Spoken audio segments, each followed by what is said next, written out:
Mister Sidhu बहुत ही प्रतिष्ठित आदमी हैं, पॉलिटिशियन हैं, पुराने क्रिकेटर हैं।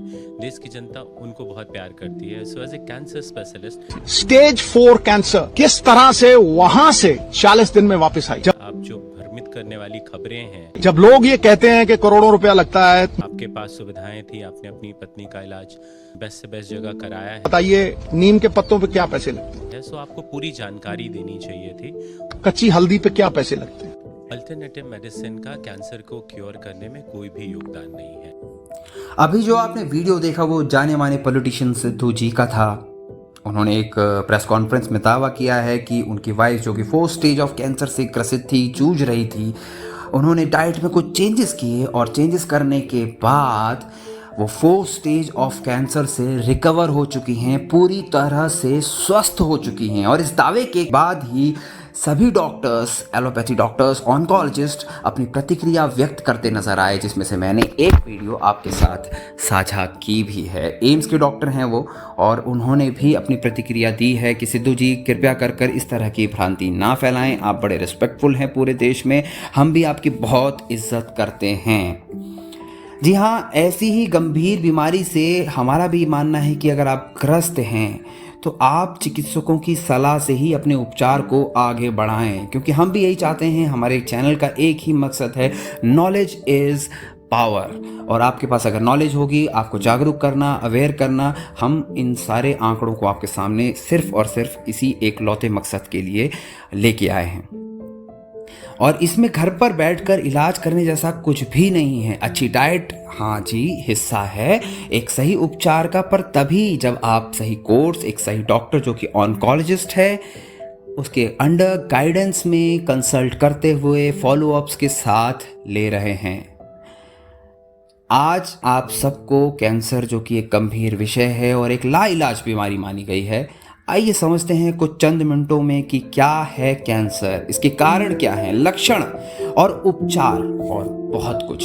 नमस्कार, आपका स्वागत है knowledge is power grow with me channel में, और हम आपको अब कैंसर के बारे में बताने जा रहे हैं। चलिए शुरू करते हैं। कैंसर क्या है? कैंसर एक ऐसी बीमारी है जहां शरीर की असामान्य कोशिकाएं अनियंत्रित रूप से बढ़ती हैं, ट्यूमर का निर्माण करती हैं या शरीर के अन्य हिस्सों में फैल जाती हैं। सामान्य कोशिकाएं एक क्रम में बढ़ती हैं, विभाजित होती हैं और मर जाती हैं, जबकि कैंसर कोशिकाएं लगातार विभाजित होती रहती हैं, जिससे आपको हानि पहुंचती है, क्षति पहुंचती है। कारण क्या है कैंसर के? कैंसर का एक ही कारण नहीं होता दोस्तों, ये कई कारकों का संयोजन है, जैसे जेनेटिक्स। अगर आपके परिवार में कोई ऐसा इतिहास रहा है कि किसी को कैंसर हो चुका है, दादा दादी, नाना नानी, तो हो सकता है कि आपको भी कैंसर के जोखिम हों। जीवन शैली विकल्प, लाइफस्टाइल आपका किस तरह का है? धूम्रपान अगर आप ज़्यादा करते हैं, अत्यधिक शराब पीते हैं, खराब खाने का सेवन करते हैं और एक्सरसाइज में बहुत हद तक कमी आ चुकी है, ये भी एक कारण है। पर्यावरणीय कारक यानी कि एनवायरमेंटल फैक्टर्स क्या हैं? तो वो हानिकारक रसायनों या विकिरण के संपर्क में आना, यानी कि रेडिएशंस, कुछ केमिकल्स के अगर आप कांटेक्ट में आते हैं तो भी आपको कैंसर हो सकता है या लक्षण दिख सकते हैं। संक्रमण, HPV और हेपेटाइटिस बी, सी जैसे वायरस कुछ प्रकार के हैं जो कैंसर को ट्रिगर कर सकते हैं। आयु भी देखा गया है, जैसे जैसे हम बढ़ते जाते हैं तो जोखिम बढ़ जाता है कैंसर का।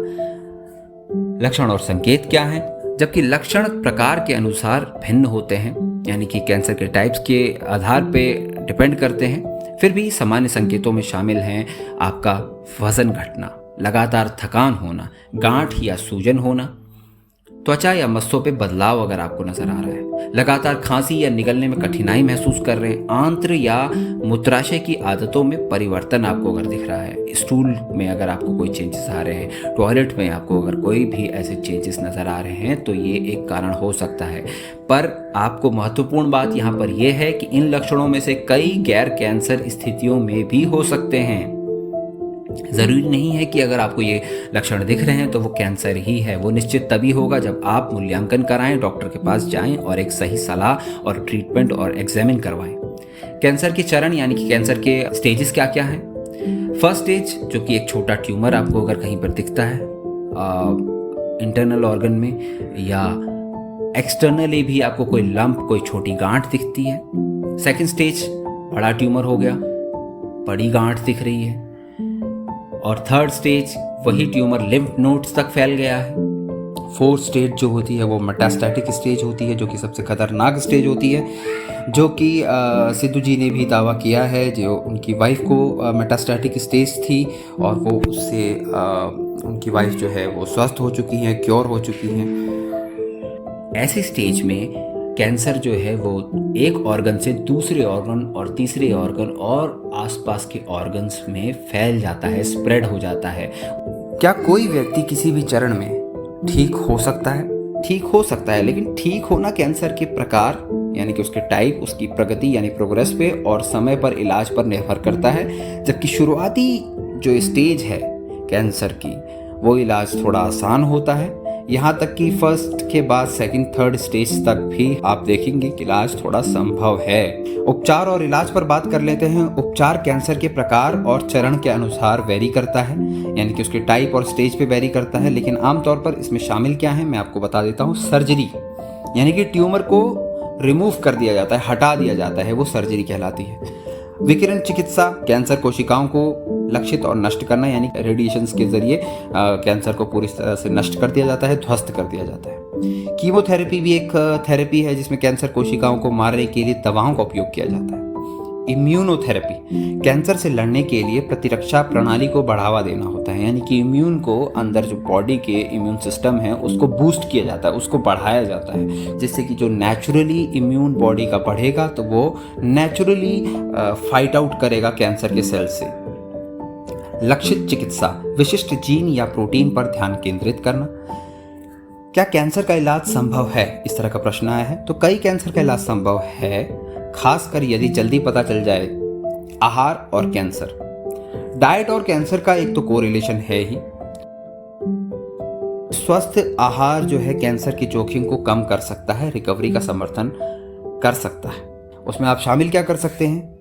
फल, सब्जियां, साबुत अनाज, कीनुआ, बाजरा, इस तरह का मोटा अनाज ले सकते हैं। लीन प्रोटीन ले सकते हैं। और किससे आपको बचना है? आपको बचना है प्रोसेस्ड फूड, यानी कि पिज़्ज़ा, बर्गर, समोसे, इस तरह के फूड से आपको बचना है। रेड मीट से आपको बचना है। शराब का सेवन करने से आपको बचना है। शुगरी ड्रिंक्स से आपको बचना है जो मार्केट में अवेलेबल होती हैं, कोल्ड ड्रिंक्स होती हैं, इस तरह की ड्रिंक्स से आपको बचना है। मिथ्स और फैक्ट्स पे बात कर लेते हैं। तो मिथक क्या है कैंसर के बारे में कि केवल आहार से कैंसर का इलाज किया जा सकता है। हम अभी थोड़ी देर पहले बात कर रहे थे कि क्या डाइट से सिर्फ पूरी तरह से स्वस्थ हो सकते हैं। तथ्य क्या है, फैक्ट है कि जबकि आहार रोकथाम और रिकवरी में भूमिका निभाता है, ये कैंसर का इलाज नहीं कर सकता। सर्जरी, कीमोथेरेपी या रेडिएशन थेरेपी की जरूरत पड़ती ही है। इस तरह का उपचार आवश्यक है। कैंसर के बारे में और क्या मिथक है? कैंसर हमेशा घातक होता है। फैक्ट यह है कि कई कैंसर का इलाज संभव है, खासकर यदि जल्दी पकड़ लिया जाए। मिथ क्या है? कैंसर संक्रामक है। फैक्ट यह है कि आप किसी से भी कैंसर संक्रमित नहीं हो सकते। मिथ क्या है कि मोबाइल फोन या माइक्रोवेव कैंसर का कारण बनते हैं। फैक्ट यह है कि इस दावे का समर्थन करने वाला कोई निर्णायक प्रमाण नहीं है मार्केट में। अक्सर पूछे जाने वाले प्रश्न क्या हैं? FAQ यानी कि फ्रीक्वेंटली आस्क्ड क्वेश्चंस में, क्या उपचार के बाद कैंसर वापस आ सकता है? हाँ जी, बिल्कुल आ सकता है। कुछ कैंसर पुनरावृत्ति कर सकते हैं। नियमित फॉलोअप आवश्यक है डॉक्टर के साथ। क्या बाल झड़ना कैंसर का लक्षण है? नहीं, बिल्कुल नहीं है। लेकिन कीमोथेरेपी जैसे उपचार बाल झड़ने का कारण बन सकते हैं। मैं कैंसर को कैसे रोक सकता हूँ? स्वस्थ जीवन शैली बनाए रखें, लाइफस्टाइल अपना अच्छा रखें, तंबाकू से बचें, शराब को सीमित करें और नियमित जांच कराते रहें। क्या सभी गांठ कैंसर युक्त होती हैं? नहीं, कई गांठें सौम्य होती हैं, लेकिन उन्हें जांचना महत्वपूर्ण है। दोस्तों, कैंसर एक जटिल बीमारी है, लेकिन जल्दी पता चलने पर उचित उपचार और जीवन शैली में बदलाव के साथ इसे प्रबंधित या यहाँ तक कि ठीक भी किया जा सकता है। मिथकों को आपको गुमराह ना करने दें। ज्ञान और कार्यवाही आपका सबसे अच्छी सुरक्षा है। हमारे साथ जुड़ने के लिए धन्यवाद और याद रखें, नियमित जांच और स्वस्थ जीवन शैली सभी पर फर्क डाल सकती है। वीडियो अच्छी लगी हो तो लाइक करें, शेयर करें और सब्सक्राइब करना बिल्कुल ना भूलें। बेल आइकन को भी याद से दबा दीजिएगा ताकि आपको हमारी वीडियोस की नोटिफिकेशंस आती रहें, मिलती रहें और आप हमें प्रोत्साहित करते रहें। फिर मिलेंगे दोस्तों एक नई वीडियो के साथ, तब तक के लिए धन्यवाद, शुक्रिया।